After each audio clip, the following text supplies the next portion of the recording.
Jõulud on kingituste aeg. Aga õige kingi leidmine pole alati lihtne. Ei. Aga mis see on? See on Tallinna Rahvaülikooli kinkekaart.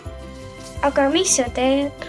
Sellest saab rõõmu ja seikluse. No siis võtame selle. Aga rõõm ja seiklused pole ainult lastele mõeldud.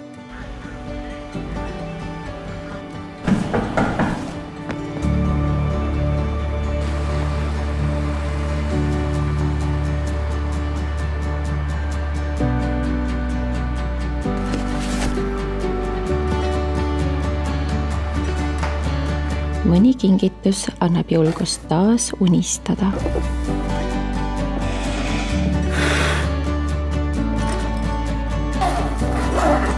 Ja need unistused teoks teha.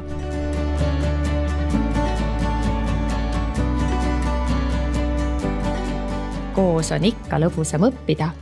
Kohtume Rahvaülikoolis.